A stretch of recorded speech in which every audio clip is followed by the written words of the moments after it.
Are those Cannadips? Zins.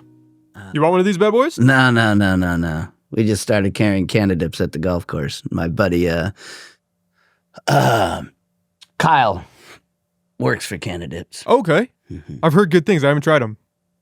They do all right. Yeah. I'm not a chewer, but they're definitely big in the golf industry. I know that.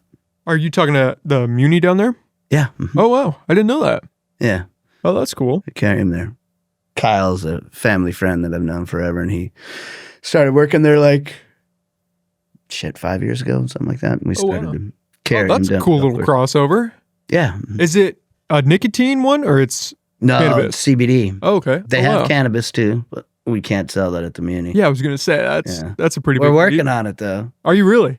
Yeah, we want to make it well, it's a little aggressive, but we'd love to have that be able to. I mean, people smoke weed out on the course all the time. It'd be good to just turn that into a lounge. Yeah, we've done that for brand crossover to bring them in on that. Yeah, it'd be huge for marketing. But we've done that to the Adorney and the Wharfinger. They're permitted. People want to do cannabis there. Is it hard to get the permitting for the golf course?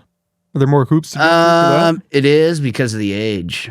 So you'd have to designate. It hasn't changed. I think when the state starts changing their stuff, it will be a lot easier because you can't obviously be smoking weed in front of kids currently. But I think that's going to change at some point. Yeah, it still surprises me that it's federally illegal. Yes. I think all the progress, we're still not quite over the hump yet. I think that, I don't know how much, but it definitely have an impact on our flailing cannabis, I'm sure. Well, I've heard a lot of that too is just county pressure through taxes and through failure to regulate properly. And I think that's a part of it. I think the state bleeds them as well. But I think that when we started ours, we made sure we didn't have any tax. We just treat it like another business and just permit them. So ours we don't have the manufacturing like they do. And so that's where it's hurt more. But our dispensaries haven't been, affected too much by it. They're still generating revenue and not having the problem that the manufacturing and extracts are doing all right too. I think it's just a matter of time. Yeah, some of the red tape just feels unnecessary at some level. They're almost just trying to wrap them up in so much paperwork. Well, you can understand the concern. You have cops that still think it's like heroin, so it's difficult to get past that. Yeah, breaking that barrier, right? Yeah. Where it's been illegal and criminalized for so long. Yeah, our former police chief was not a fan that we were not going to be, overly regulating it or asking for taxes, and it hasn't proven to be any more of a burden than any other business. They got to go through all of their security stuff, and there's inspections related to that. But other than that, it's no different than another business. Do you think that would help the cannabis tourism? That's something that I've heard touted since I was a kid, that, if we can just get that cannabis industry open to people, we can create this new tourist attraction, become kind of the capital for it. And I wouldn't say that it's a definitive, but it's definitely, we have a better angle than most. I don't know how much revenue that's going to generate. You have the Papa and Barclays that was using a lot of local product here, and I don't know how that's going to end up. They sold out. And then, we do have niche areas where it's beneficial to be in Humboldt County. But, the whole Napa of the cannabis industry can be. We do tours. We have oh God, what the hell is it? When the the boats, the cruise ships come, we do tours with them. Take cannabis tours? Yeah. Oh, I didn't know that. Yeah. Mm-hmm. Oh wow. Yeah, and we market it in other areas too, trying to get people to do it. We have our cannabis lounges. I think we're the only ones in Humboldt County that have cannabis lounges, I think. Does this take up a pretty big portion of your radar as city manager, worrying about these issues? Not necessarily. Riley is our guy that takes care of it, and he's been doing this for a long time. I think it's pretty much no different than other planning, departments dealing with businesses, getting them permitted, whether or not they need a conditional use permit, whether they, it's discretionary, all of those things. It's pretty much the same as any other business, the way that we treat it. We just updated ours and lowered the fees and made them more we had a category for every type of cannabis, whether you're, chemical extract or, natural, or we had a bunch of different categories, and we just limited it into less categories and made it more just user-friendly. And the city just decriminalized entheogens a while ago, right? We did. What's your stance on that? That doesn't mean that you can rent our Wharfinger and eat mushrooms. Yeah. Somebody tried to do that, and we had to say no to that. But yeah, it's just decriminalized. The laws are still there. We provided stats to council when that happened, and it's not like we're out doing drug task force bus specific to psilocybin or anything like that. I think that it was never really on our radar. And I never think that we ever criminalize it. When it happens, it's typically because there's distribution, not necessarily just use. I don't think I think we had 3 total, arrests with psilocybin around. I think 2 of the 3 were, had other associated more hardcore drugs than that. So it wasn't, to me, it was, obviously there's a thought process that by doing this is going to lead to other things and gateway drugs and all of those things. We won't know if that happens until later, but I don't think that it really changed the way that we police things at all. And freed up resources instead of focusing on these lower level issues. But that's my thing is I don't think we were forced, we weren't going after people growing fungus. Yeah. And even if they were, likely associated with other things, and it'd be due to distribution, which is still illegal. Yeah, and if you've got some large scale op and they're not just pushing mushrooms, say they've got fentanyl on the side, then you have to address that. That's typically what we see, yeah. Yeah. Mm-hmm. And then you've got the counter to that, which is Oregon, where they decriminalized everything, turned into a bit of a cluster, and now they're starting to reel it back in slightly. Slightly. Maybe we let out too much leash on that one. Yeah, it's hard to say. There's not those arresting for, they're not solving the problem. Those deterrents have not stopped drug use from increasing or anything like that. It's never really made it better. Yeah. Yeah, and not to say that everybody that's homeless has a substance use disorder, but at the same time, I don't think that those deterrents, we're doing a lot of more creative shit than we were back in the day. It was all about deterrence and thinking that, jail time or whatever is going to prevent people from wanting to do drugs. And even when there were those deterrents in place and we were allowed to arrest people and throw them into jail, it didn't work. Now we're at a point where, you can get away with a lot as it relates to drugs, and you're probably not going to do any jail time. Do you think that is a better trajectory?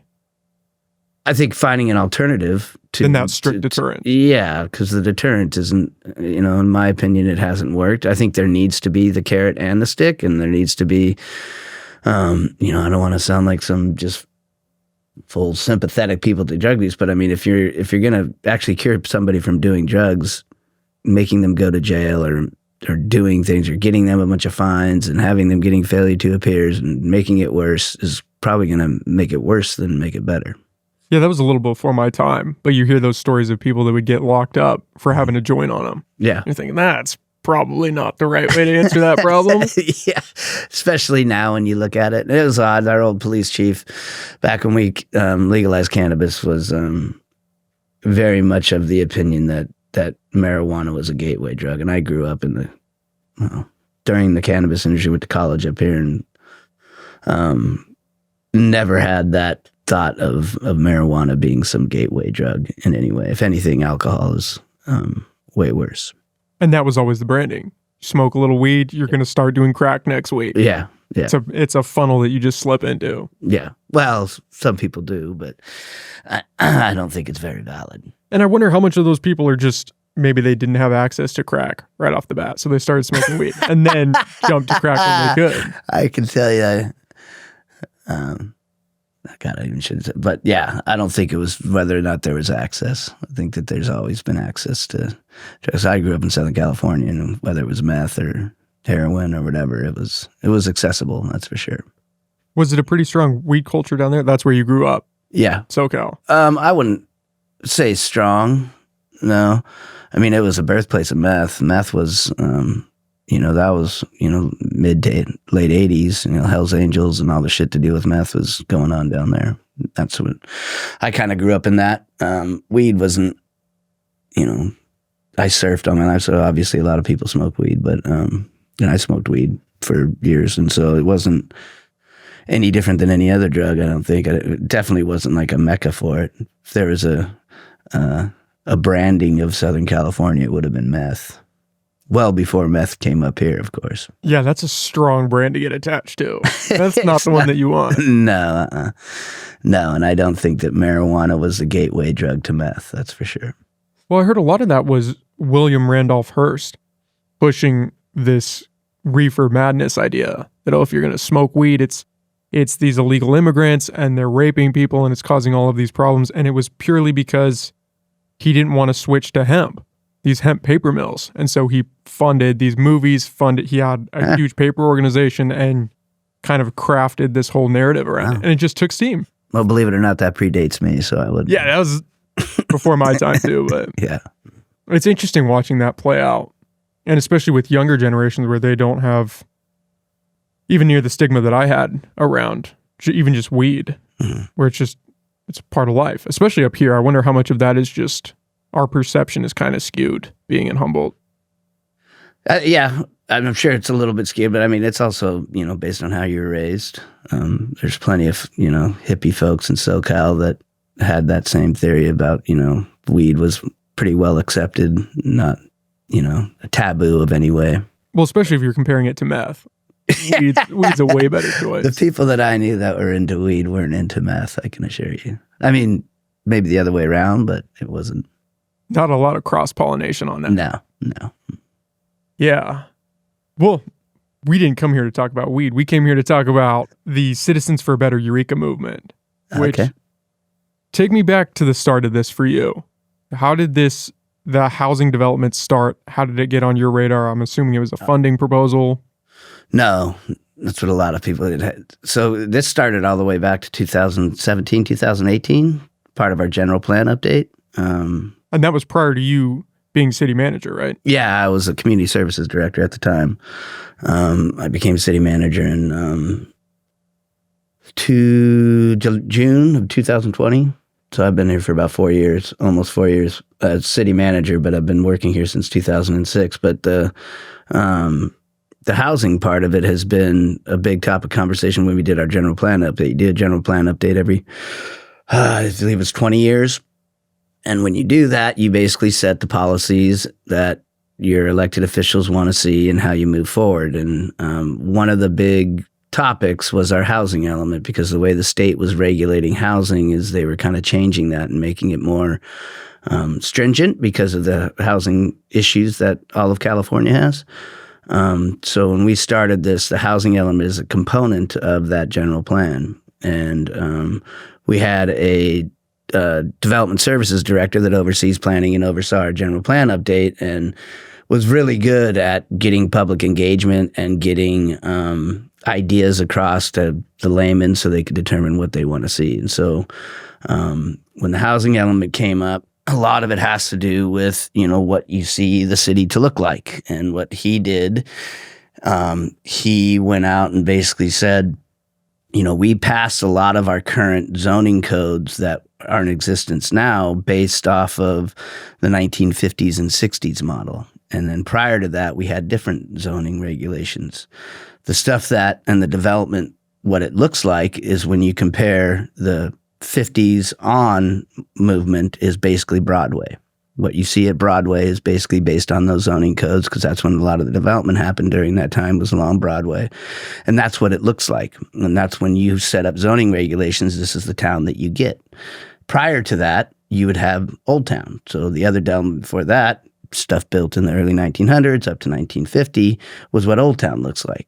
And so he did a big presentation. We had over 200 people participate. It was in 2018, I believe, in the early part of that, before we had adopted it, and basically said to the community, here's these different options. What do you like? Do you want to have properties that are developed with the buildings offset and a big parking lot, or do you want to allow people to build to the property lines and have things looking like Old Town? What do you want to see? overwhelmingly, people chose Old Town. Now, they didn't put two and two together at the time and say that, hey, this is going to reduce parking, those type of things. But it was very clear when we went through the follow-up meetings that there was discussions about, do you want to value parking more than you value development? Do you want to value parking more than you do aesthetics? A lot of people will say that an empty parking lot isn't the most aesthetically pleasing thing. And so it was overwhelming, multiple meetings that's what they wanted to look to do. So that led into, okay, how do you zone for that? How do you make your community look that way when you go through development proposals? And so what that led to is reducing our setbacks. In other words, allowing people to encroach out on the thing, and reducing parking, and allowing for higher elevation, more height. So all of our zoning codes. So then after that meeting, after multiple meetings at council and the planning commission, we adopted our general plan along with our housing element, which is in 2019, I believe. And as a part of that, that housing element has a certain requirement of units that you build. A lot of people in the public think it's only affordable housing. Well, it's not. Affordable housing is less than a third of what our requirements are for demonstrating that we can build housing. So we have over 960 units that we need to build from when we adopted it in 2019 up until 2027. We have to meet this number. The number includes above market rate, and below market rate.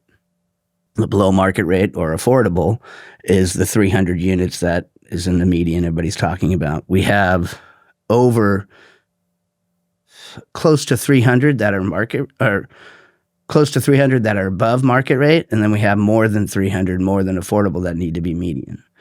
Now, what the state did is, because the affordable one was so low, they used to just require you to say, hey, look, demonstrate that you have enough capacity, demonstrate that your zoning allows for it, that you have enough property that's zoned appropriately that can accommodate these different levels of housing. So typically what you do is you have different levels of residential. R1 is single family residential, which is typically market rate or above market rate.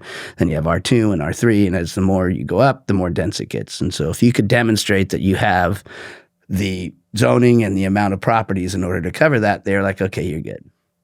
Well, for affordable, when we were doing this, they basically said, that's not going to cut it for affordable anymore. You're going to have to be not just demonstrate that you have capacity, but demonstrate that you can actually do it.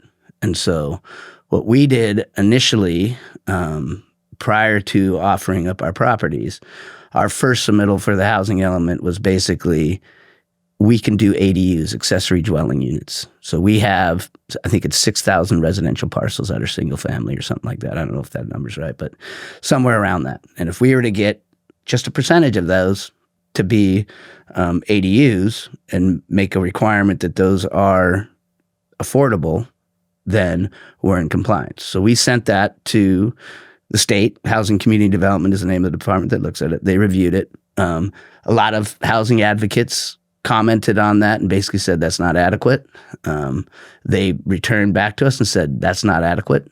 Not adequate because there was no guarantee that the ADUs would be built? Yep. And our track record prior to that wasn't very good because we used this tactic before. So they said no, and then we went back to council and basically said, well, this is one way that we can come into compliance. We can take some of our underutilized parking lots and convert those into housing. That was approved, and that went to so that was in 2019 when that was finally approved. So, I mean, I've been a part of that because a lot of that general plan update deals with all the different departments. And so, and plus, I work closely with planning on other projects and stuff like that. But Rob Homeland did a really good job. He was our old director on explaining this to the layman. And it was very surprising to me when this came up and it became such an outcry. Because the first RFP that we did, it wasn't that big of a deal. 6 and M, some people were mad. But then we were saying, okay, look, we're going to be putting this out to RFP, and there's going to be parking lots in Old Town that are going to be going away. Not everybody, but there was a significant and very vocal opponents to that basically said, he ain't going to do that. So what we did is I said, and I was city manager at the time, said we're going to put a hold on our housing element and we're going to have public meetings and talk about each one of these properties. So at the time, it was 2nd and E, 5th and H, and 4th and G were the next 3 that were going to be going away. And so we had a meeting. About 70 people showed up. At least 90% of them were opposed to it. A lot of them were employees of Security National. It was very clear that we needed to do something to mitigate this. And so I'm sorry to interrupt. Can you pull that microphone? Oh, yeah. You can move that sucker around to wherever's comfortable. Sorry.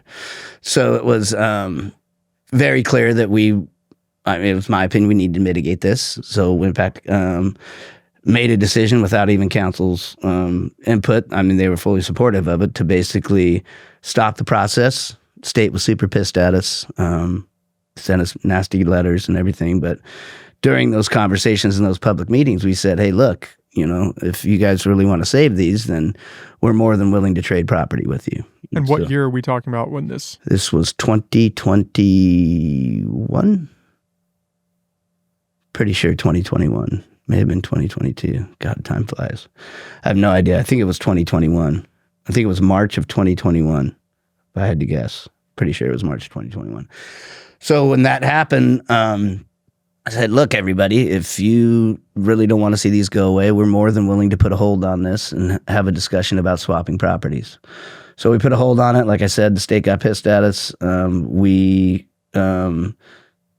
went out, solicited everybody. We had discussions with Pearson Development. We had discussions with Redwood Capital Bank, and we had discussions with Security National, all of which proposed properties, all of which were reviewed by our staff. Our only caveat was we didn't have any money to buy property. It had to be a straight swap. And as long as you offered a property that had the same capacity and the right zoning that allowed for us to build the same number of units, we'll switch properties with you. So Security National was the one that was hottest for it. I probably looked at least 7 to 10 different properties with Steve and Tim and Kenny. They came up with a couple of properties probably about 3 properties that were good.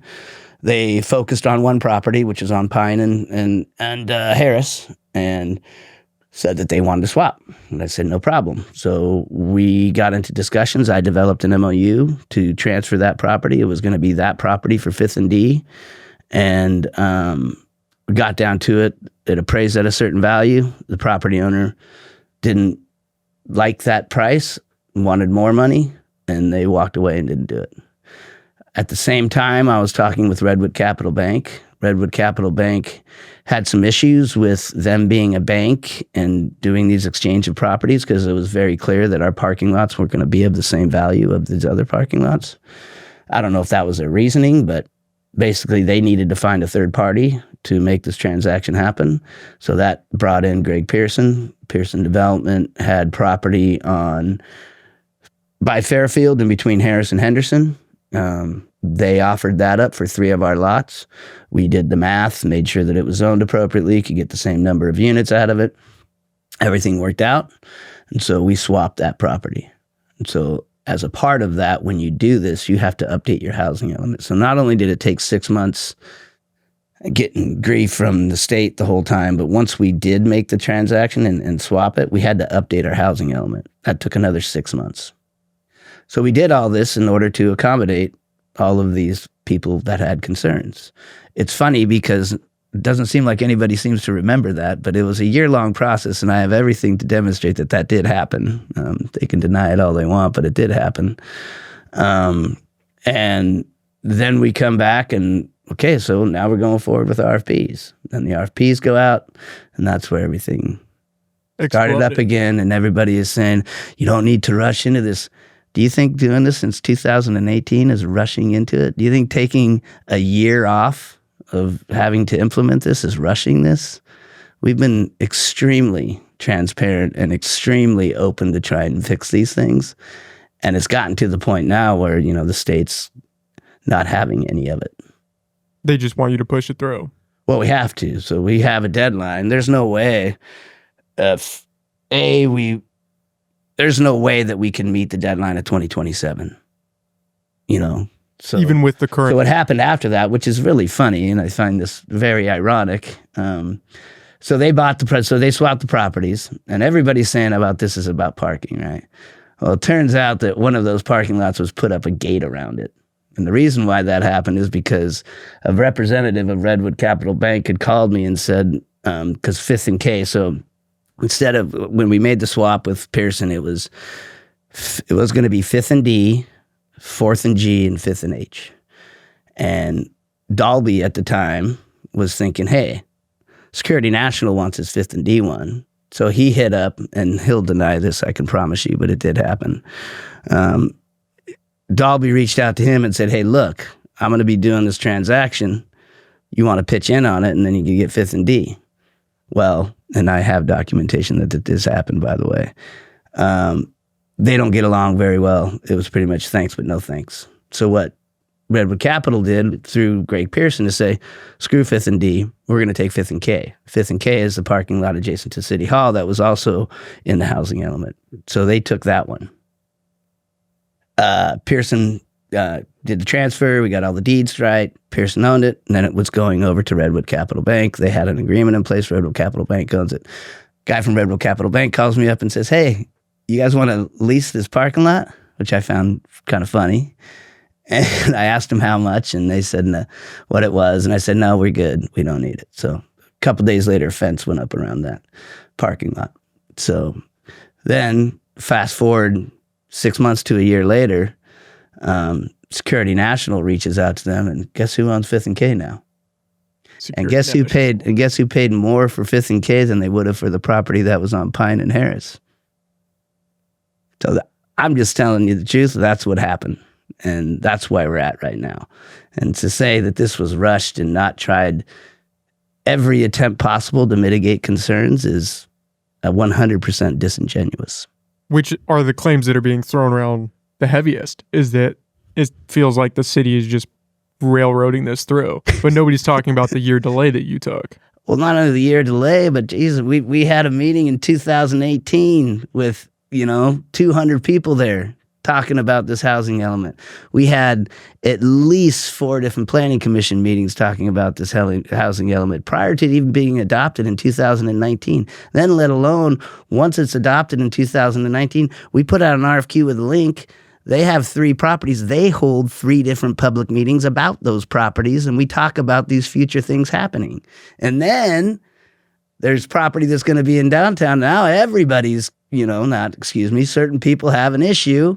So we hold a meeting for each one of those properties and hold that back in March of 2021, I think it was. 22, I don't know, remember, but I think it was 21, maybe 22. I don't remember, but it's been years. And it's been a lot of discussion and a lot of back and forth and a lot of bad memories by some folks. And then Citizens for Better Eureka comes on the scene. And you think, what? We can't appease anybody now. Well, we knew that. So I don't know.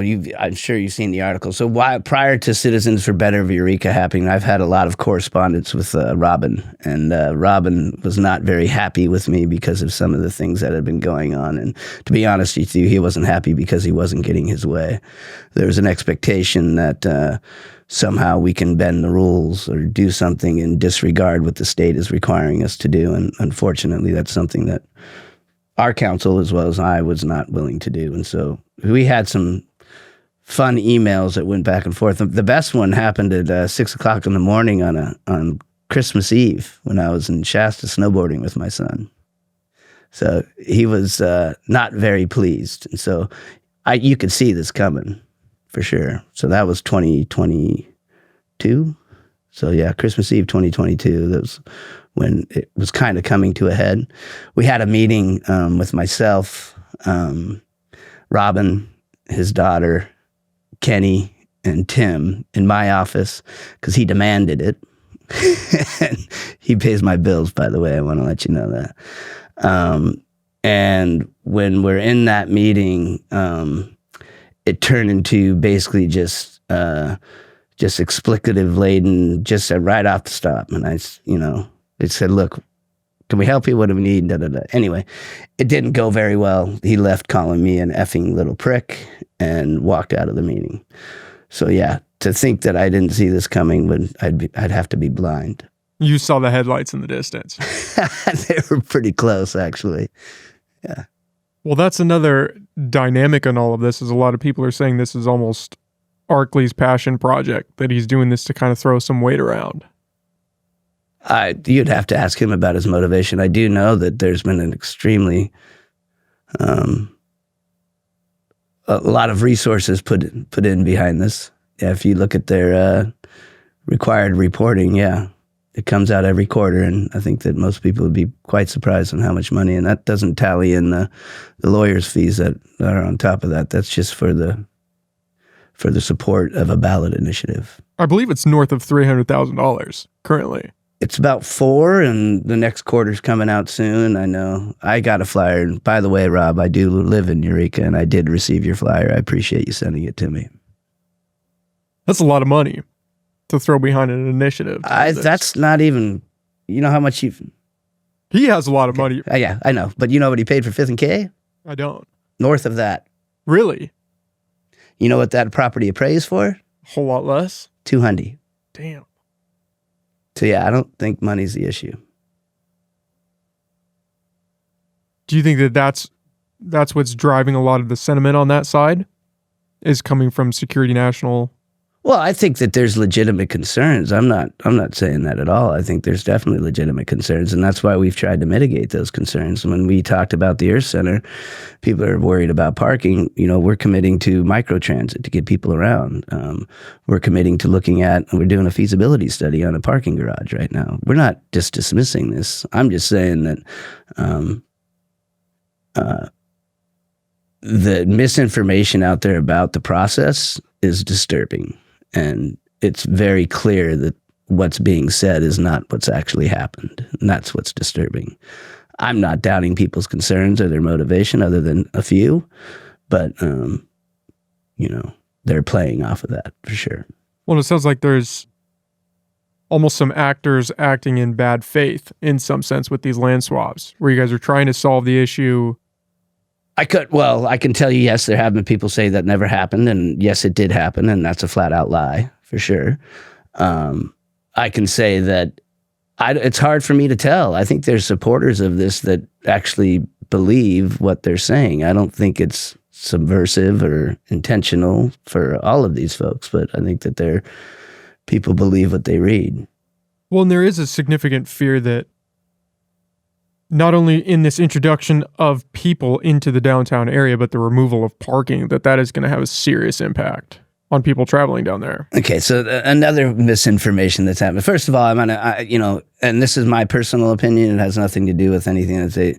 But, I was born and raised in San Diego. My mom lives in an extremely affluent area. We were born and raised poor, but you live in Del Mar, you get property value, you end up making a lot of money. My mom paid for her house in 1967, $55,000. She sold it in 1990 for over $1 million. So that's where I grew up, and it changed throughout my life significantly. Like, I lived in Del Mar when it was less than 400 people that lived there, and there was nothing built east of I-5. You go out there now, it's Lego land, and it goes all the way out to Rancho Petasquita. So it's a big difference.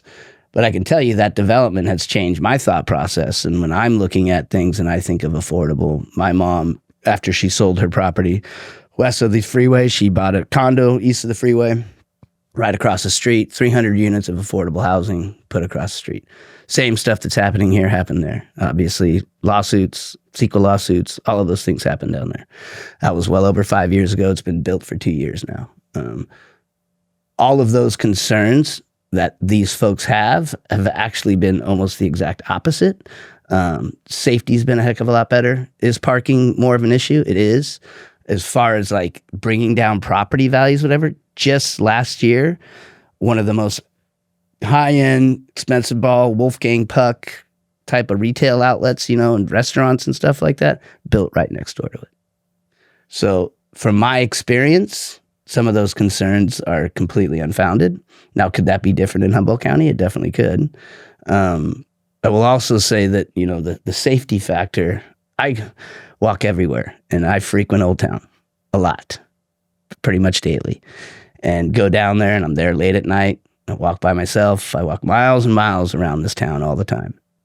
And to say that having people living down there somehow will make it less safe in some way, shape, or form is mind-blowing to me. Because when I'm down there, I walk late night. I could be all the way 2 in the morning, whenever it may be, and I'm walking, and there's not a soul. And when you get down there, pretty much, especially after the restaurants close at 10, there's not a soul down there.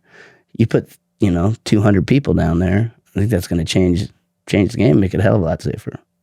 Well, I don't know if the safety worry was coming from the people that'll be living down there. I think it's more focused on the homeless that are already down there. And so that's the thing. So everything that we've done demonstrates that you get more appropriate use, it deters inappropriate use. A perfect example, and people are going to give me grief for this, but they're completely wrong if they're saying this. But to say that what we've done on the waterfront has made it worse than it was back in 2012, 2010 to 2000. I mean, I've been here since 2006 working for the city. I was in community services and public works that dealt with all of the, trash pickups and everything else that had to do with the old, Palco Marsh. To say that it's not 10 times better than it was back then, I don't know what world you're living in.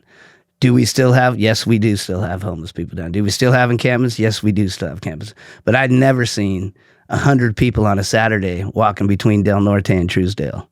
And I've seen that now. And I think that that's very much demonstrates. Another perfect example is Hammond Park. Hammond Park was probably one of our most high calls for services prior to us redoing that park. When we redid that park and put in new hoop courts and put in a brand new concession stand, night and day, calls for service dropped dramatically.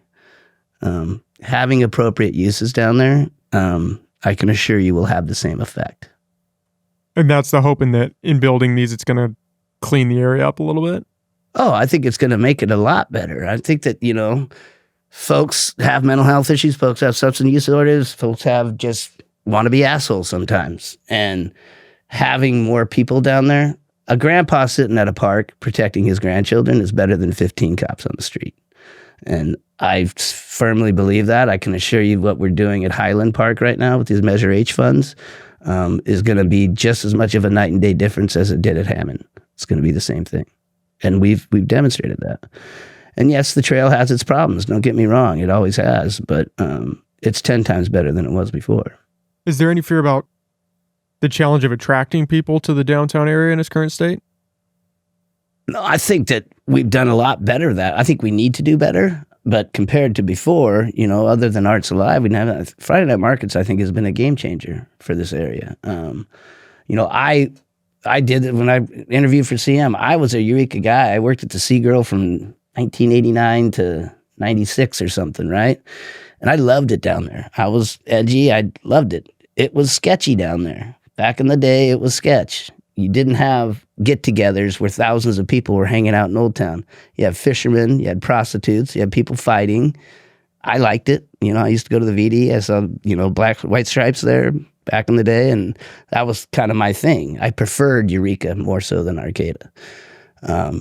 But what we've done, I think, is changed the game. Friday Night Markets is huge down there, and I think that that's demonstrating that Eureka has an edge. But it's been successful, that's for sure. You were born and raised here. Tell me the mid '80s were better than. I wasn't alive for the mid '80s. Oh, I was born in '97, sorry. a little before my time. Okay.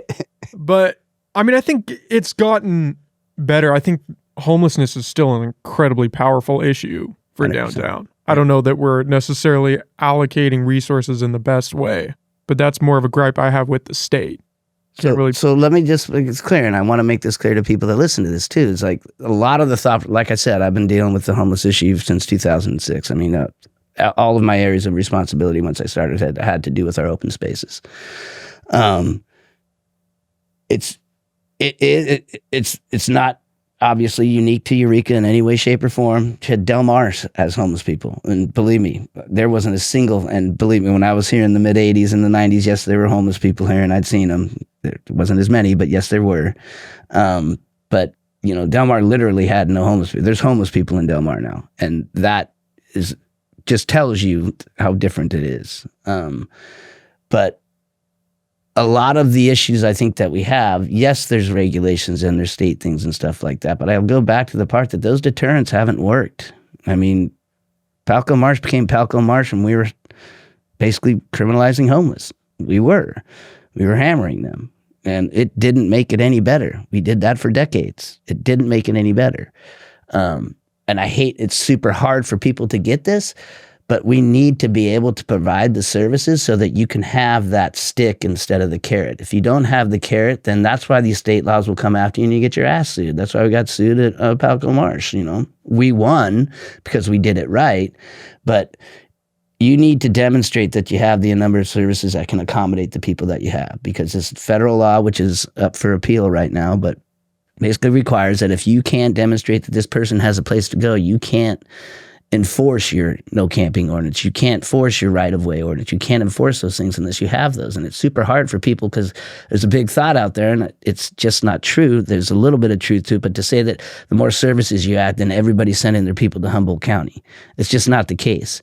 Humboldt County has attracted homeless people for decades because of its temperate weather. People say, oh, it rains. Well, it ain't 105, you know, in the middle of Hell of a lot summer. better than the East Coast. Yeah, and you're not going down to 30 or 20, you know, in the wintertime. So that's always been there. And then, of course, you know, tremors and those type of things exacerbate that. But it's not, it's hard for people to get the thought process. Like, look, what we need to do, we have adequate space for single males. We have adequate space. The rescue mission almost always has capacity. So we're always going to be able to enforce our laws to single males. But for women and children and families, we don't have that. And the other issue that we have, whether you're compassionate toward this or not, it's very hard to get somebody who has, you know, a mental health issue or something like that to basically enforce these things. And what happens to a lot of them, even if they don't have a mental health issue or they have a substance use disorder, neither of those things, and they're just shitty on their luck and they're with their significant other, we don't have shelter space that allows for those people to go into those services. So what we need to do, and this is going to piss people off, but we need to come up with a shelter space that takes away all the barriers. There's no excuses when you can take a dog and you can come in with your wife. Bring a dog, bring your wife, here you go. You have to go there. And if you don't, then we're going to enforce these things. Now, we do that on a lower level now, but if we had that capacity to where we said, look, there's no barriers. There's nothing you can come after us for. We're giving you everything that you could possibly, you know, I mean, we're not handing you cash or anything like that, but we're giving you services and programs that allow for you to be sheltered, then you need to take that. And I think that's just the last barrier that we have. We're building another 34 units down on Hillthicker. It's going to have those barriers, but we've been looking at grant funds from the state so that we can operate our own shelter, allow for those barriers. We've done that with the warming centers. We allow people to go to the warming centers with dogs and as couples. But that's just with the help of our faith-based community, and thank you very much to them that we've been able to do that. But we need to get something more permanent.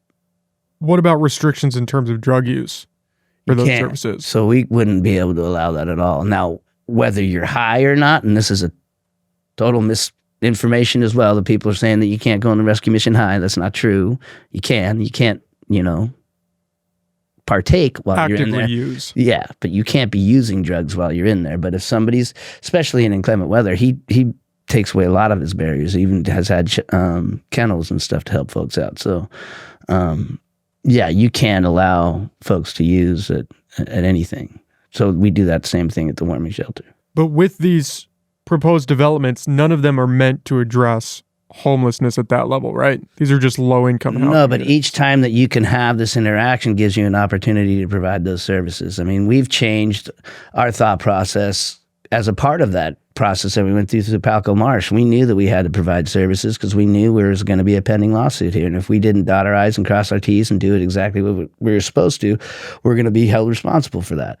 So that morphed into the social services that we do now. So we have the Cape Fund that, like I said, started with, you know, happy hours at bars and donations from local businesses, thanks to Dave's, thanks to PG&E. They're the reasons that started this. And it was Brian Millett, who used to be our project manager, who worked in the East Coast. He was a local kid, but he worked in the East Coast, and he used to always say, you got to take advantage of white guilt. And that's how this kind of started, was him starting this based off of a donation-based thing. I was a department head at the time. I let him go with it, and it's been extremely successful. We have these outreach workers, Larry Alexander and Robert Williams, that know the population, go with them, have a good relationship with them. And it's a different way of looking at it. And I can tell you, we're not 100% perfect, but it's a hell of a lot more successful than sending a bunch of cops out there to deal with it. Well, yeah, and to be fair, there are great people doing great work down there. I mean, you have Brian Hall, you have John Shelter. These people are trying to make an impact. I think it can get frustrating when you don't see the results as fast as you would like them to, especially with the amount of money that the state throws at the issue. I think that's, and if I'm going to get on my legislative high horse, I think that's one of our biggest problems. I think that we have a system that's broke. We've had a great relationship with the county. Prior to Connie being there, we didn't have the services that we needed that money for. But since we've developed it, DHHS has been really helpful and a great partner in getting money for housing assistance, for these, our uplift program, for our mental health program, all of those things. But I think that the problem is that you have counties and jurisdictions where all of this money, that's this non-competitive money that comes for these things. They're not necessarily homeless money. They're more for those types of services and programs that benefit disadvantaged community members. And they get that money directly from the state and directly from the feds, and it goes to the county. Now, the county does provide grant programs for that. But I think that what needs those municipalities. I mean, name me you hear about these lawsuits for, civil rights issues for disadvantaged community members that happen, whether it's encampment cleanups or anything like that. They're always suing municipalities. We got sued. The county ever got sued? We're the ones getting held responsible and accountable by these third-party advocates, but yet we're not getting any funding to deal with this. And I think that needs to change. I think that funding from the state and the Fed needs to be distributed to all government agencies, especially municipalities. Right now, the way that it's set up is all the DHHS and the Health and Human Services, San Diego, Sacramento County, this county, all goes to the county. I'm not saying that's bad. I mean, it's been good for us, but I think overall as a system, it needs to change. One of the things that Mike and Michelle brought up on the podcast was the study that the city did around parking utilization for the developments. And they said that was complete misinformation. When okay, they so break that down for me. So, you have your phone on you? Yeah. Let's do a little exercise here that everybody who's watching this can do this same exercise. I want you to Google City of Eureka Parking Study 2022. And when you Google that, the document will come up. And in that document, you will see there's an initial part of it that talks about the study, that the survey. So what it is there's a difference between a parking study and a parking survey. We do parking surveys almost on an annual basis in Old Town. And the survey is basically going down there during peak hours, get your counter out and say, 35 cars in this 50 car lot. There's this many cars. So you count the numbers, right? And so you have all this data. So if you go to pages 24 to 26, there's a whole analysis that this whole thing is based off. And it goes, let me tell you the years, people, 2016, 2017, 2019, and 2021. And what's even more interesting is, yes, 2021 was COVID. I would say it's towards the latter end of COVID, but either way, it was COVID. If you look at the numbers and the percentages, 2021 had more, was more utilized, was more full, the lots, in 2021 than it was in 2016. So yes, we did use 2021. 2019 was probably our highest TOT, which is transaction and occupancy tax, which was basically a very big indicator on what kind of population they have. So these are done in summer. People are visiting. 2019 was one of our biggest years. That was included in the study. So all 4 of those years were analyzed as a part of this study, and those percentages that the final conclusions were made on were based on all 4 of those years. So yes, there is plenty of parking down there. Do we have a problem with how you get there? We have a big problem with that. Our biggest problem is wayfinding signage to get people into parking lots. and find out where they are. And we're working on that. And that needs to happen. On top of that, we need to be ready, like I said, to potentially build a parking garage. But it's not justifiable when we're at 49% of that over a 5-year period, by the way. 49% is what the number is for overall capacity, 4-year period, excuse me, 4 different years. But we need to look at those other things too to make it convenient. We need to look at microtransit. You know, the fact that the Adorney parking lot is our biggest parking lot that we own, and it is the least utilized and is in perfect proximity to a lot of places. Sorry if you don't want to walk, 2 blocks, but if you don't want to walk 2 blocks, that's why we're working on microtransit. And that's how we can get you there. To say that somehow 5th and D is further away from the 511 than the Adorney parking lot, you're sniffing glue. It's not. 3rd and G, 3rd and H, yeah, it's closer. But if you go on a big night, that's going to be full anyway, And sorry, it just gets frustrating after hearing this all the time because they act like I don't go outside for some reason. Like, I get heckles all the time. Like, you've never been down there. You don't go do this. That's like the funniest thing I've ever heard. I mean, I literally walk in Old Town at least 5 days a week. And at night, super late, all the time. I do that. And I have been to Sarah Bareilles. I have been to 4th of July. I've been to all of these events many, many, many, many, many, many times. And I have never, ever had to park more than 3 blocks away to get there. Ever. Sarah Bareilles is one of our biggest things ever. Guess where I parked? I parked on the street at 6th and L. Literally 2.5 blocks away. Well, now 4-year period for the studies, that's crucial information. Because the way that it was portrayed, it seemed like it was just 2021 data. Google City of Eureka Parking Plan 2022. Read the whole thing. The first initial part of the data analysis was for 2021. But at the same time, 2021 had more usage than 2016. So read the report. It's very telling. And it's, we're not being dismissive. I'm not trying to be dismissive. What's frustrating for me is the misinformation because it's hard for some of these people. I think it is just because they either haven't done the research. There are certain people out there that are intentionally doing this, and that's what's frustrating. And giving that misinformation it's just not right. It's super divisive, and I hate to say it. For some people, that's the intent of this. This is not about parking. This is not about businesses. This is about politics, and that's not the way our community should be treated. Well, and how many people have the actual time to go through and look at the data? When you just hear, they did this study during COVID, yeah. People weren't traveling, these are the projections they got. Yeah, but then when you have somebody tell you differently and then they call you a liar, I don't know, what do you say? I don't talk to you anymore because I'm not a liar. I don't know what to say. And I've been called bad names and I'm fine with that, but I'm definitely not a liar. I can assure you that. Now, in that report, did they look at parking on the street as well, or was just parking lot utilization? The 2021, all of the study itself, the 2021 survey, when they looked at private, on-street, and off-street. The data that they used, which makes it even better to demonstrate, the data that they used from 16, 19, and 17 was only public parking. So they didn't even take into account the 1,100 and something on-street parkings. They were just looking at the parking lots themselves. So all of that data was looked at.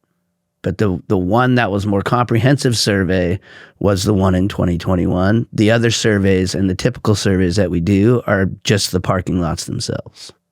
Because it would take an ordinance. So we had everybody's favorite grant money to do this parking study. And the previous times that we do these surveys, they're done in-house. So, it's a very large effort to do all of the on-street parking, all of the private parking, and all of the off-street parking. So we do it based on the parking lots, which is what we're talking about. So, but if anything, if we would have looked at on-street parking, it would make it look like even less usage, because I'm sure there was some open spaces on the street as well. Now, another target from the initiative side is that I believe they have those 4 lawsuits, those 4 CEQA lawsuits filed that you guys didn't adequately analyze traffic impact. It's based on CEQA. It's not, but yes. What do you I don't think know of specific. that? Do you think that that's a loose I can't- argument, or? Well, I can't talk about it. I mean, they've got, I think it's 5. Well, they I don't know had how many the it is. one for the ballot initiative. They wanted it in March. They had 5 different claims on that one, and there's only 1 left. They're appealing the 4 that got dropped. I think they all got dropped, but they're appealing it anyway. So yeah, there was the majority of the one for the ballot initiative got dropped, and they're appealing that. The WIOT CEQA lawsuit got kicked out, and they're appealing that. The other one is for the overall amendment, and then for 8th and G and 6th and M. So I think there's only 3 that haven't been heard. So I think there's 4 total, yeah. One got dropped and they're appealing. All of the ballot measure one got dropped, but I believe 1 little component. Do you think that those have some standing? That's not for me to determine at all. I find it interesting, the timing, but that's about it.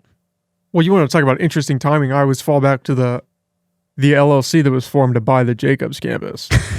So I heard somebody tell me about that this is standard practice. So for those of you out there that think this is standard practice, yes, forming an LLC is standard practice. It happens all the time. I deal with people all the time that form LLCs. Snyder did it for the RV park. Inga Marine did it for their new facility. Yes, that happens. But when you're selling public land, and when you form an LLC, you know who the principals are. I knew that Travis and Stephanie were the 2 principals on Bodie Schneider Development, whatever the hell they called it. You know those things. You get their financials. You understand their background. If you don't know the principals, you don't know whether or not they have the financials. And so I've said this to many people, and every single RFP that we put out, we ask for financials. That's a part of the deal. And when you form an LLC, that doesn't, it shouldn't absolve you of demonstrating your financial capacity to do whatever you're proposing to do. I think that is an issue. And I think at some point in time, I think anything that happens to Jacobs is good for this community, literally. Better than what it is right now. And I'm not a planner who thinks best and highest use. I mean, literally, anything going there, the city and our staff are fully supportive of, and we've been fully supportive of this too. But when people sit there and say, oh, this is a typical thing, no, it's not typical. When you're getting rid of this is public land, this isn't a private property. And by the way, even if it's private property, as soon as the deal's done, it's all public. You get to know how much they paid for it. Yes, when you're negotiating, that's a closed session item. And yes, you can do that because you want to protect the interests of both parties while you're doing that. But once the deal is struck, it's a public trust land. This is property owned by the public, not by the school, not by the city, it's owned by the public, technically. And there's a process that should be followed. And I think that I can assure you that any transaction that we would have would have the due diligence of making sure that whatever they're proposing to do, they had the financial capacity to do. And knowing that would in turn let you know who are the principals involved. Yeah, it's kind of interesting, right? Who do you think's behind that LLC? You had to gamble. I'm not even going to guess. All I'm going to say is it doesn't really matter to me at all. It doesn't. I think what I would be concerned about is because of this, that somehow this is played out and it doesn't happen in the end, because it's taken decades to get where we're at right now. And for this to delay it any longer, even a year, is unfortunate. And I think, and it doesn't really matter who that is. We want to help them. So I don't care if it's Rob. I don't care if it's, it was funny because there was a certain person who knows the lawyer who it was relayed to me that, there's an insinuation that it's somebody that Brad Johnson, who's their lawyer, has worked with before. Well, I'm good friends with Travis Schneider. I'm good friends with Justin Zabel. Those are the two people that were, and I can assure you, I promise everybody out there, they are not it. I know Justin and Travis are not in this. So if there's any thought of that, or Danco, it's not them. I don't know who it is, and I don't care. We want to support them. If this is really happening, let's get it done, and let's move down and figure this out. Let's not play games. But that doesn't seem like a viable alternative to you, to the building on the downtown lots? I think this is kind of just a pivot to delay the process. No, look, we need more than what we're required to do. I'd love to have them both. That'd be outstanding. Let's do both, all day. I'd love to do that. It's the problem that you have with the ballot initiative from the city's perspective. I'm not for or against or anything like that.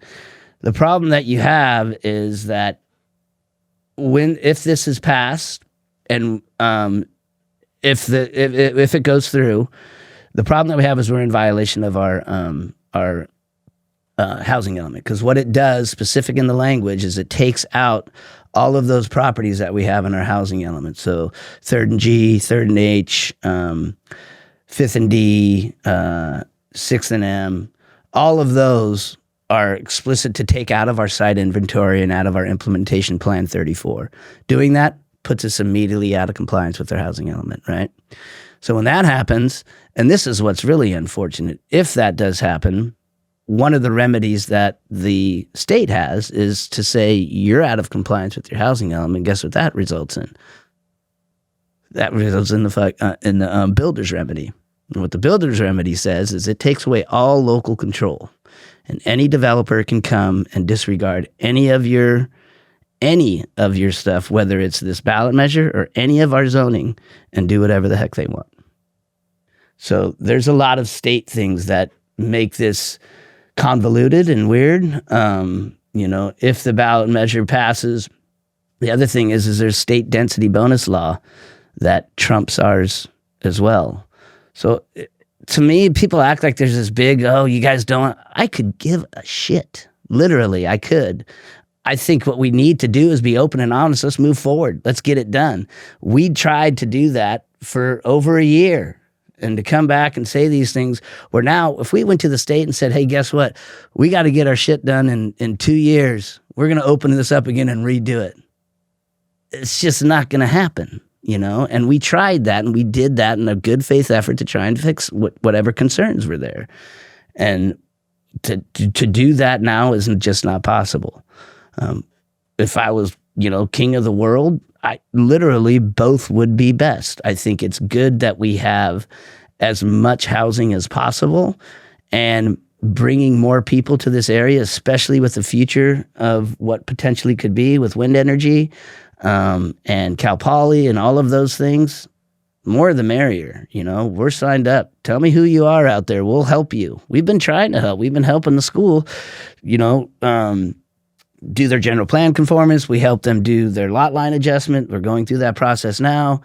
We're not trying to, we want to see this happen, but let's make it happen. Let's not play games.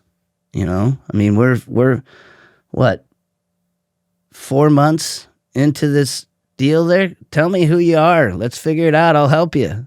Not here to be a dick. Sorry. And the initiative kicks the city out of compliance because it would force them to build parking? Or supply parking for additional development? It's because our housing element lists those properties in their site inventory. And this specifically takes them out, has language. It takes it out of that. And what's called it's all planner bullshit. But implementation plan 34 is another thing that basically it specifically takes it out of there. So it would take us out of compliance for that. And why does it take them out? Because that was approved by the state, and that housing element is the one that we took the year to redo, and we couldn't have been okay with that until they approved it again. So right now it'd be like, okay, dude, what are you going to do? This is kicked out of it. What are you going to do? And what that would be like, okay, now we got to redo the whole thing, do an analysis on how many can go here or there, whatever it may be. It would be unlikely. And then the whole thing about what's funny to me, and I think I can say this because I don't really care about whether this ballot measure, but to be honest, this ballot measure is anti-development. It's just a bottom line. Whether you want to talk about housing, whether you want to talk about parking, whatever the hell you want to talk about, it's anti-development. I've been doing this for 20 years. I've done multiple deals with private entities to get work done, and we've done permitting for basically every new project that's happened here. The first thing a developer comes in and says, how much parking do I need to do? And how can I get out of it? It's the first thing they say. Every one of them. You look at the project down on 2nd and E. That project wouldn't have been built if we required parking. If we didn't get that shit would have never happened. Same thing on the project that's going to happen at 3rd and G. That project that's going in there that just got approved, if they had to do parking, would have never happened. It just wouldn't. It's cost prohibitive. Every single developer, including Security National, when they come to us as a project, says, hey, how much parking do I have to provide? And how do I get out of it? Because parking doesn't generate revenue. And it's very hard when you sit there and say, not only do you have to maintain that parking, but the ballot measure also says that you need to make sure that you abide by all of the requirements. So let's put it this way. You wanted to build, above market rate 30 units, right? And you're going to make them studios. So, and let's say it's 5th and, we'll just be cute and say it's 5th and D, okay? So 5th and D, I think there's 34 parking spaces total, right? Currently, right now. And you want to build a 30 above market rate pimp-ass studios that you want to build there, right? Super nice. You would have to do that 34, keep that parking. Then you'd have to build another lot on top of that to accommodate the 30 people that are there. So you'd have 2 stories of parking. And then if you're going to get 30 units, you're probably going to have to go 3 stories, right? So then you go 3 stories, then you trigger prevailing wage above commercial rates, which commercial prevailing wage above 4 stories. It's just not going to happen. It doesn't pencil out. That's why developers who want to build a new retail store, a restaurant, anything, the first thing they ask is, how much parking do I have to have? How can I limit that? Because parking is expensive and it doesn't generate any revenue. So that's one thing I will say. It's definitely anti-development. If it passes, we will deal with it and make everything wonderful. But anything that requires parking for any development is anti-development. Well, I don't know that anyone would argue with that, especially from a developer standpoint. I mean, California used to have it where you had to provide on-site parking for housing, and then they waived that, and it was huge. Well, yeah, that they haven't. We don't waive it. We provide variances. So depending on what you're doing, there's certain variances. So 2nd and E is a perfect example. We just required that they purchase bus tickets. So there's a waiver to get around it, especially in the coastal zone, because it takes forever for us. Our inland code is pretty much waived a lot of it, but there's certain zoning districts where you have to get a waiver of some sort and do a variance to where you can accommodate it. So put in bike parking, give all your tenants bus passes for 3 years, that type of shit. Has the city done any projections for what it's going to look like parking-wise when these people do move in? And presumably a significant portion will have cars. So that's what we looked at that. Yeah, that's what we looked at for the thing. It's a part of it. And so even with those numbers and your typical number of parking, you have a family of 3, you get 2 cars, you have one family, you have 1 car, whatever it may be. We still didn't reach the 85th percentile. If you take that study and you say, okay, you're going to have 3rd and G and 3rd and H is 30 units. 5th and D is 15 units. What's the other one? And I hate the argument to sit there and say that 8th and G is some town, an old town parking lot. Come on. If you ever have to park at 8th and G to go to Friday night markets, or I could put Sarah Bareilles on Coast Guard Plaza, and if you have to park at 8th and G, call me, because I want to see it. I guarantee you can get in there close. But anyway, we'll count 8th and G. 8th and G is another 15, so that's 60. And then what's the third one they have? 6th and M. I think that's 15. So it's 75. Total. And you're talking 6th and M and 8th and G, which in my consideration is bunkus, but either way, add those. Add 75. You're still nowhere near 85 percentile. It's not even close. And we will continue to do these surveys. And when we do get to that point, then we will look at, we're actually looking at it now. We're looking at a feasibility study for a parking garage that will hold 200 cars, which would be more. And by the way, that's another thing that pisses me off. 600 parking spots. You are sniffing glue. Please count those for me, okay? You want to count the ones that we've been talking about. It's 200 and I believe 9 or 11 or something like that. That's the total amount for the entire housing element. That includes like all of the parking lots, not just the ones that are in the, anyway. We're looking at doing something at 3rd and H on the other side where the old city hall was, and looking at a feasibility study for that to put something there. And what's odd to me, we could have that in place, and I bet you all this stuff would still be going on. Well, that was my big point of confusion, was that to alleviate all this, why not just build a parking garage? Because then what can you say? We have parking, it's supplied, let's just build the housing. So, I mean, it's super cost prohibitive. I mean, this is going to cost probably 10 million, maybe even more, 15 million. So it's cost prohibitive, but there is an opportunity right now with an HTA grant to try and get that. And so we're going to look at a feasibility study to do so. Parking doesn't make money at all. I mean, it's odd, and I get grief. The locals, it says in San Diego. It's like, look, I'm born and raised in San Diego. I go down there all the time. I go to the gas lamp quarter all the time. I park at my brother's house on 25th and MLK. Super seedy part of town, but I park there and walk literally a mile just so I don't have to deal with the BS down there. And I hop on the coaster and I go down there. Yes, we don't have enough, but we're going to have more microtransit in order to do something very similar to what San Diego does.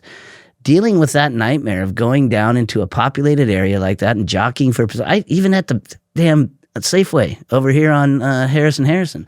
I park on the farthest place away just so I don't have to drive around and look for a spot. And anyway, that's just me, and I understand not everybody's like me. But to act as though that this is going to be, the end of the world because of this happening, I think that we can work together as a community and find ways around this to help mitigate for everybody. Which is what everyone would want. Yeah. Well, that's why we went through that process. We were talking about the Air Center. I mean, shit, we got $30 million from Link, right? $10 million of that is going into transit. It's going to be microtransit going between the 3 units, the 3 buildings that they're building. We're building new bus stops that going to have all of the, destinations and timing and stuff like that on it. All of that's a part of these projects, and that influx of revenue into that's in and of itself huge. I mean, you're looking at $50 million for Link, right? And so Link got $30 million. Only 20 is going to the development. The other 10 is going to help our community for transportation. And then the Earth Center is a perfect example. We got $10 million to build a transit center there. There's going to be every 30 minutes buses going to Cal Poly and back. I mean, there's a lot of benefits associated with these as well. Talk to me about current levels of funding for these projects, because that also seems to be in dispute.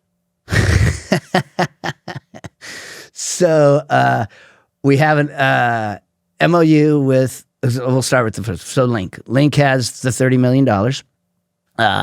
And I hope I don't get yelled at for this, but they just received the funding from a loan for the remainder. All they have to do now is get the gap funding for the tax credits. Super competitive. That should be funded likely with the tax credits. I think they come up in July. We'd know by August. But that's more than 2/3 funded right now. That whole $50 million is already 2/3 funded. The Earth Center, they have $10 million to go towards that project. Right now we're looking at probably the 30 to something million. We're about to come to council with DDA, which is a disposition and development agreement with a third party to build all the housing on that. And then hopefully we can get that done by May, and then they'll go after those same tax credits that are in June. So that one is about 1/3 funded. I would say Link's about 3/4 funded. So that's 5 of the 8 properties. So we're doing pretty good. C to F is still pending right now. We're trying to figure that out, the RFQ. We didn't get responses on that, so we'll probably go out again for that. And then the only other one, rural community is the Pearson property. We're going to be having a public meeting on that. We need to get the design done, and then they can go after money. for that. So the design will likely be coming to a public meeting in June, maybe even May. So they'll want to do the same thing, have the public meetings, hear about what their concerns are, try and mitigate those concerns, because then when you hear those concerns, you can potentially get a grant similar to the Link to help with some of the transportation issues. But so that project and the WEOP project are the only ones that don't have any funding. All the rest of them are either a third to three-quarters funded. So yes, there is money that's happening. And $30 million coming into this community, I think, is a pretty good gig. It's a lot of money. Yes.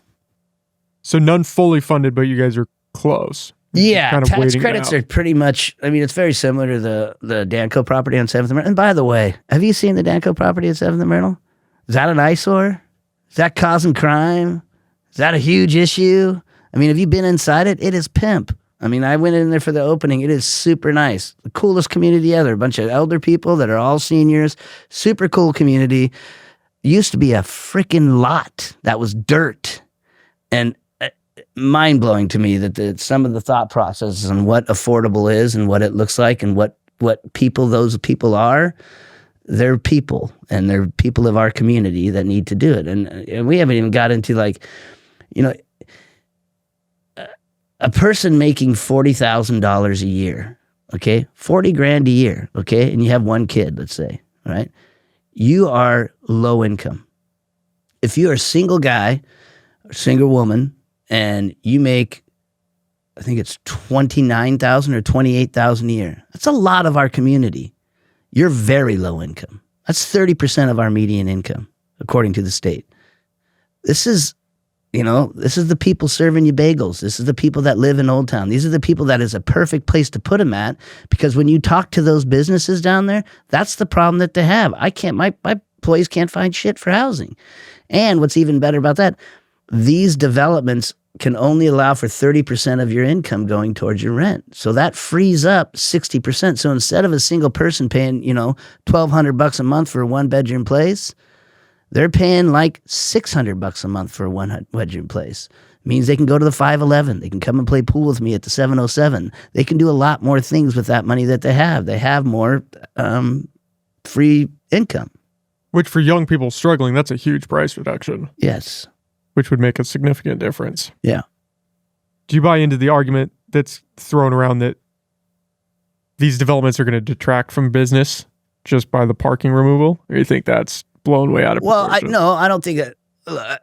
I think that people have serious concerns about parking, and I think it's our job as the city to make sure that that's accommodated. How that's done, whether it's microtransit, whether it's a parking garage, whatever it may be, I think we need to reach, somewhat near that. I mean, we're at 49%. I mean, getting to the 70s, somewhere around there.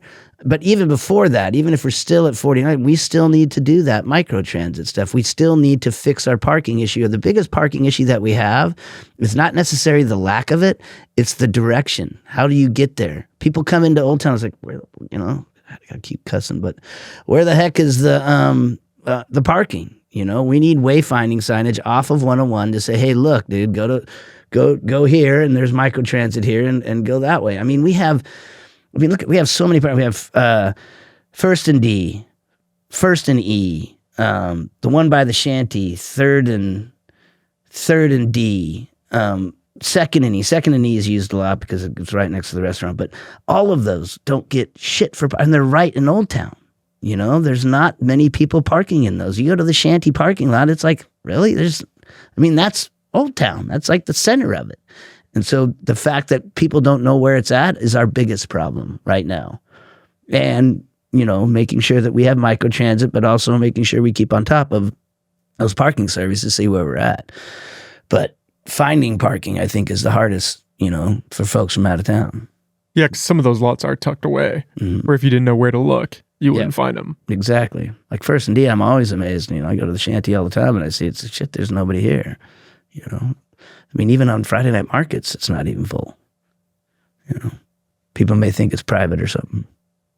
It sounds like the city has somewhat of a messaging error or challenge in this way of trying to get this information out there to the public. So we do, and I think that, and we've been, I can't tell you. We started a Talk Eureka page. It has all this information related to the housing element on it. It has information related. So depending on the topic, we'll put it on that page. It's good because it allows for interactive. You can ask questions. We can talk to you back and then, answer your questions and stuff like that. It's not like social media. We've tried the social media thing and we've done better, but the message doesn't really get to people. We were just talking, I just had a meeting with the Chamber of Commerce today and we're talking about this and better ways of getting our information out there. And coming up this fiscal year, it's one of our strategic visioning plans to make sure that happens. It's difficult because, like I said, a lot of these people are genuine, but there's people who are not genuine. There are people out there intentionally providing misinformation for a political motivation. Yeah, everybody has their own incentives, right? Yeah. If you can spend something to fit whatever you're working towards. Especially when it's to make somebody look bad. Like you don't support business or, Have you been getting a lot of that? Grant whores. It's funny because people don't understand that I work for council and they act like all of these things like, shit, I could be like the biggest Trumpster in the world, but I'd still do my job. That's my job. And I guarantee you, if I had 5 Rob Arcleys as my boss, I'd do just as good a job for him as I do for these people. That's my job. I don't lean one way. I haven't voted for a politician for decades. And I don't. I vote on propositions. I don't vote for politicians. I'm not political. But I do a damn good job. Well, it's got to be hard for you because you're the face of all this. Mm-hmm. So if there's backlash, it gets funneled right towards you. Oh, yeah. And I'm fine with that. But don't sit there and say that I need to fire our mayor or I need to fire my, my Are people saying that? Shit. Yeah. It's like, dude, hey, guy, guess what? That's my boss. I can't fire them. Like, you can't do that. Yeah, that wouldn't play out. No, I couldn't do any, really. No, literally, I've had multiple people via text saying you need to get rid of them. And we did that whole ethics thing and, got rid of that ridiculous document that we had. That was you got to get there rid was of a lot going around about that. You got to get rid of them. Like, they can get rid of me, but I can't get rid of them. I had a guy and on even to talk even about the mayor and other council can't get rid of. I mean, you could be, and there's been some local examples of this, the biggest douche in the world that doing some pretty douchey things, and even your own council can't get rid of you. It's got to be a recall. And that's how it works. That's just the way that government works. But you don't, some pretty egregious things across the nations by some of our council people that have happened and they're still rolling tough. The code of ethics was a weird one because I had a guy on to talk about that who had been making some noise about it. And I thought it was this huge issue because I was reading his work about it. And then we're in here talking about it and there was no there. It's like, so what did they change? And it was so basically what it was is the appearance of impropriety. Yeah. And by the way, all of those FPPC claims probably made by that same person that you're talking about have been completely thrown out. And all of the claims that were made in the city were past the statute of limitations. Nothing's happened from that, just so everybody knows. But that was something that was put together by a former city attorney because of some issues that they had. And it was put in place and, we were off. We didn't follow through on the parameters related to it, but we still have built into our charter the same ideas about it. The problem that was wrong with that policy is it gave authority to the mayor that the mayor doesn't have. And it should have never been adopted. The mayor can't admonish, the mayor can't, they could say you're a real douchebag, but they can't say you're a real douchebag and you're going away. They can't do that. And so it had no weight to it. It was something we should have dealt with a long time ago, and we didn't. But it's dealt with now. Everything else is still, you have the FPPC. Everybody who becomes an elected official goes to the FPPC, and they do all the training. They do the Brown Act training, they do everything else. All of that is still in place and always will be. And we still have the code of conduct and the charter, and it'll stay there, So I wanted to ask you about the W and Dolbeer roundabout. What happened there? You're hitting all the good ones. I know, right? I've been sitting on that one for a long time. So that was we have, and this is what a lot of the all the bull bouts and the bullshit that you're hearing about the bull bouts and all the concerns, and fully understand those concerns. But our council adopted a complete streets policy. The complete streets policy is basically whenever you're doing a project, you want to look at it in terms of providing all modes of transportation an avenue to work with, right? So this was another one that we got into it with Eureka City Schools, but I want to be clear that when we did this, we reached out to the superintendent the August before we were doing the striping, doing the paving. So we were paving W and Dolbeer. At that time, we thought it would be, because of the complete streets, to look at what it would look like if you turn them each one way. This has been a project that's been discussed even before my time. Dan Moody was dealing with this back in like the 80s, looking at making that a one-way street going south on W and north on Dolbeer. And so we reached out to the superintendent and said, hey, look, when we do this paving, we're going to do a pilot where we're going to put out cones and we're going to just make it one way. So we did that for like a month. I don't know how long. I think it was a week. Okay, well, we did it for that period of time. And then when it was all said and done, then we were going to council and say, hey, look, we didn't see any significant issues. As a matter of fact, we saw a benefit. And I'll get to what was frustrating for me. But anyway, so we did that. And then it comes out that it's going to come on our council, and it's like, nobody told you. Are you kidding me? I can't believe this is happening. Da, da, da. And I was like, well, we expected the superintendent to tell the principal, but I guess that didn't happen. Our bad. So we're going to stop. We're going to hold an inordinate amount of freaking meetings to discuss this. And council eventually decided not to do it. And so it was something that was proposed because of that complete streets. And we do the same thing. So we may be going back to council looking at 6th and 7th Street being one lane in the more residential area, like from Myrtle to K or something like that, so that slows people down. But that'll be something that they'll consider. We did the same thing with the delineators on Fairway. That was another paving project, and we said, hey, look, you want to go complete streets here? We can put in a bike lane and put in these delineators. What do you want to do? And they went with the delineators. Then we had an option on Myrtle where we were going to extend Myrtle's bike lane on the, I guess that would be the west side of the street, and extend that all the way down to Harrison. And they said, no, that's taking way too much parking. We're not going to do that. So those who out there think that this is shoo-in and it happens, there is consideration by council, and they do change their mind. Because I was of the opinion that W and Dolbeer was going to happen because we had been discussing this for a very long time and it wasn't a big issue. But then when it hit the parents, shit hit the fan, and it was a big issue, obviously, and then we ended up not doing it. What was odd for me and what bugged me the most about it is people making it, go by W and Dolbeer. I mean, go by Dolbeer and, is that still Hodgson right there? The one that affronts it, but go there, hang out there in the morning, and hang out there at 3 o'clock when they're picking up kids. It is an absolute shit show. And I'm not saying this would change the shit show, but what I'm saying is having two ways of traffic is clearly going to be more dangerous than one. And the people that were saying this is going to make it more dangerous, no, it's going to make it inconvenient as hell. And I agree with you. Yes, you're coming from Cutton and you're going into Washington. Yeah, you better leave at least 20 minutes earlier. Yes, it would do that. But to say that it's not safe for the kids, I have a hard time with that because it's just not true. And go there at 3 o'clock. Please go there at 3 o'clock and watch it. But I think it was the superintendent and the principal of Washington that were saying it wasn't going to be safer, right? I believe those.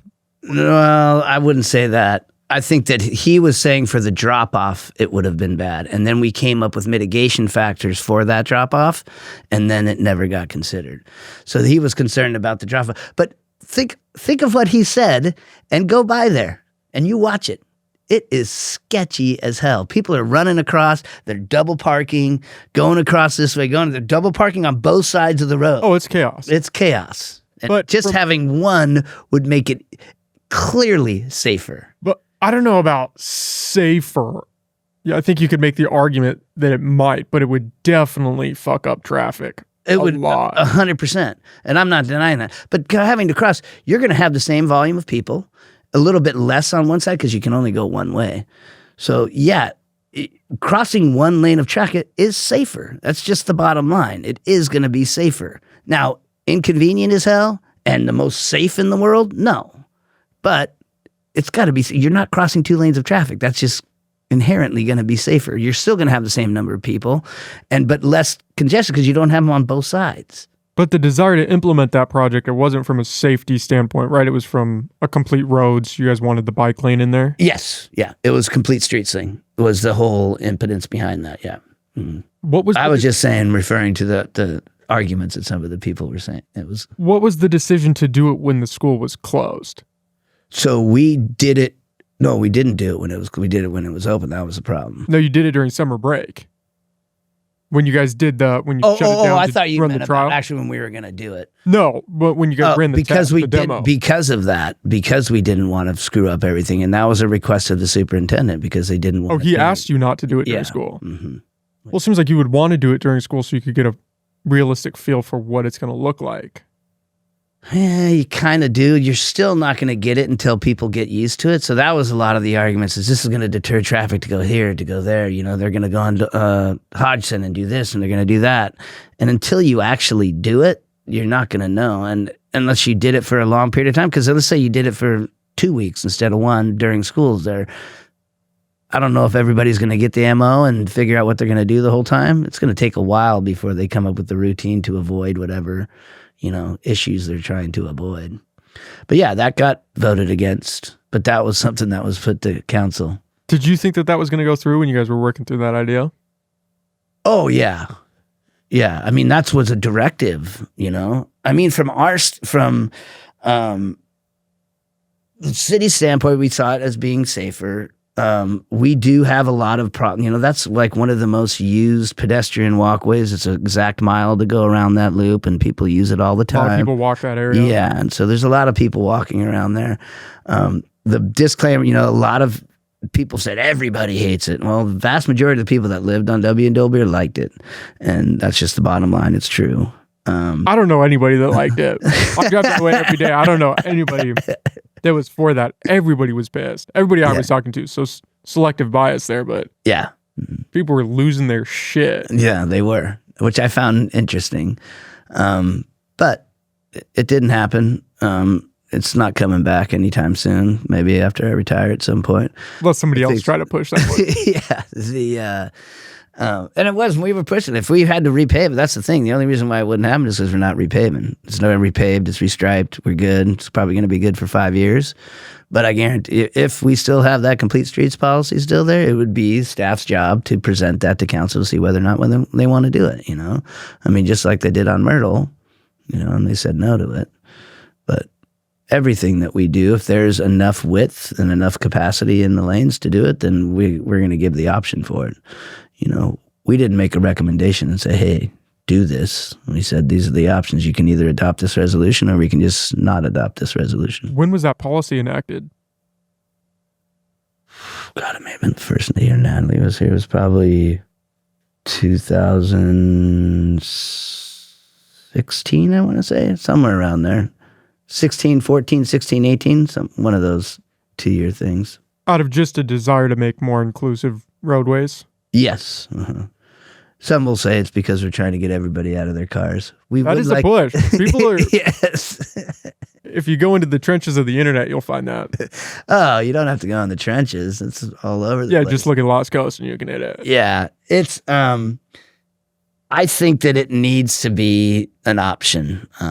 I think that it's, there's definitely ways to plan for it, but our main thoroughfares, I think what we're doing on H&I, as much as people are pissed off, I think is a really good idea. I mean, those are the only, we have Harris, Henderson, Myrtle, probably our most utilized streets, and they're only 2 lanes.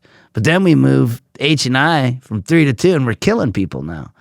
And I don't see it at all. I think that I live on Wabash, and I drive by there. I walk there every freaking day and I see what goes on, and there's literally, ding, ding, ding, ding to get in and out of traffic and move it. And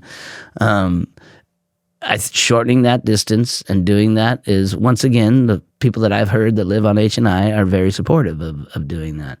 And it'll alleviate a lot of those concerns, it's really messed up now because you have 3 lanes and those bulb outs are super hard to navigate when you're making a right turn. But when you do this, you're going to be able to put a bike lane there and have that buffer. So you're not going to be cutting that corner right there. In your left-hand turn lane, you'll be fine. But on your right-hand turn lane, when you have 2 lanes there, it'll be much easier to navigate. Which is being striped today, and I'm sure I got a lot of phone calls about that. You probably do. Yeah. You're going to have a lot of messages about that one. Where did the push for the bulb outs come from? So that's been a Caltrans standard that has been across the state. It's been done. Like even where I'm from in Del Mar, they did it on 15th Street, and all of the crosswalks, they've done that. So even mid-block crossings, which we're opposed to, which is basically where you have a crosswalk in the middle of the road, not in an intersection. It's been the standard. Is there a requirement? It's not. The intent of that is to lessen the distance that you have to cross the street. So inherently, that makes it more safe. Now, I've heard that there's no actual research on that they haven't actually investigated if it does make it safer or to what extent. So I think that I'm sure there are people that have said, looked at like pedestrian collisions and stuff like that and whether or not that's happened. We haven't had them here long enough to compare, which we can do when it's done. I'm sure that's out there. I mean, it's just, and I don't want to insult anybody, but crossing a shorter distance inherently makes it safer. And I don't know if you need data to show that. Now, are people going to be idiots and run red lights and hit people? Yes, they are. But, if that distance is a little bit shorter, maybe they can scoot across a little faster. I don't know. But inherently, having a shorter distance to cross makes it safer. Yes, we will look at data and collisions and stuff like that and whether or not it has worked. But I mean, it's going to have to be put in place. And I'm sure I don't know for sure. I could talk to our city engineer, but I'm sure there's people that have looked at, before and afters. And it's not, you look, Caltrans doing it. It's pretty much a new standard. And people may disagree with me, but aesthetically, I think it looks better. Oh, you're going to get a lot of pushback for that, I think. That might be the most divisive thing you've said today. Come on, Stamp Concrete. Rick's out there kicking it. He's killing it.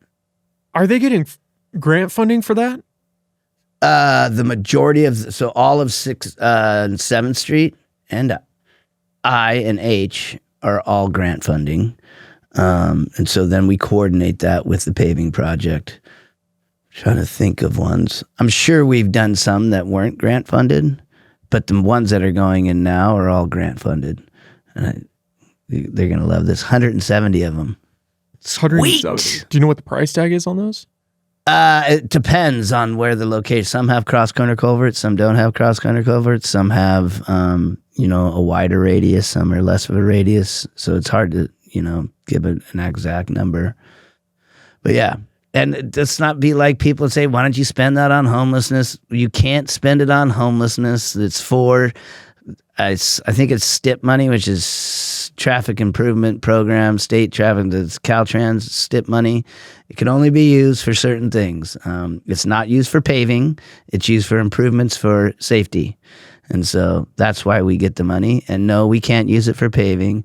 No, we can't use it for replacing your sewer lateral. No, we can't use it for fixing, our homeless issue. It's not something we can use it for.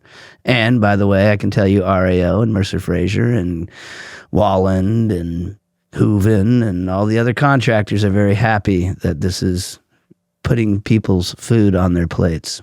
Well, yeah, they're getting paid. Mm-hmm. Prevailing wage. I don't know about using that money for the homeless, but I wouldn't be opposed to doing some paving around town. See, but it's not an improvement. So it has to be a state traffic improvement program. I forget what it's called. Yeah, so there's SHOP and then there's STIP. And I think the SHOP money's gone away and STIP is still there. And the STIP is for improvement projects, not deferred maintenance projects. We don't get funding for deferred maintenance. We do get gas tax money, which is nothing. And that can go towards paving and other streets and drainage and those type of things. But this money is meant for improvement programs. It'll be interesting to see how those play out. I've seen a lot of people hit them. Yep, I've seen people drive into the delineators too. And I want to tell you this, my daughter is 15 and a half, just started driving, and she takes me to the golf course all the time in her car that she's driven 2 times, and she's never hit one. Those are permanent by the golf course there, huh? Yeah. We've had to replace 3 or 4 of them. Was that just for pedestrian safety they wanted to implement? No. It's for the bikes. For the bikes. Yeah, it's just a visual barrier. I mean, it's somewhat of a barrier, but it's a visual barrier that people have there. And yes, I have people. It's not a lot, but people who said they've never seen a bike on that road, you need to get out a little bit more. There are people that ride their bike on that road. I don't drive that way anymore just because I don't like going through those ones. You don't go to Marcello's and get a carne. I have not eaten there yet, but I've heard good things. Are you kidding me? I haven't eaten there. That was one of my best things I ever did for the city. And it's been a while there, too. Yeah. I've heard good I things. stole her from Beaupre Golf Course and had her get her insurance and form a business, and she's been killing it ever since. Yeah, I've heard a lot of people go there, and I haven't heard a complaint yet. Grab it and have a beer and watch people hit little white balls. It's super fun. All right, well, Miles, thanks for doing this, man. We can get you out of here. Okay. It's already 1:30. I don't know how much. I didn't ask you if you had to hard out, but no, you're fine. Do you want to plug any of the resources where people can find more information for the developments? Yep, definitely look at our Talk Eureka page and look at our housing element. It'll talk about the different income levels that these projects will support. Also look at our public works page if you're interested about projects and capital improvement projects. A lot of people aren't aware of what streets are going to be paved. Since we've had Measure H, we've spent over $8 million on road repairs from Measure H. We just had a new contract for our public safety for the police, the best agreement that we've made for them in the 20 years that I've been here. Huge difference for them. We have a 4% increase at 5 years and 6% increase at 10 years for longevity, and we gave them a 5% increase in July plus another 6% immediately. So we're definitely taking care of them and taking care of our roads with the community's approved Measure H program, and it's been a vital difference. Highland Park is another thing. Highland and Carson Park, both of those were funded through Measure H, and it's going to make a huge difference. It's already made a big difference at Carson, and when Highland's going to be done by June, it's going to make a big difference. All right, well, Miles, thanks for doing this, man. Thanks for providing some more information there. You have my contact information. If you need somebody to spew with, I'm ready. Yeah, come in after hours and we'll have a drink. I was going to say we'll crack a beer for the next one. Okay, sounds Awesome. good. All right. Thanks, man. Have a good one.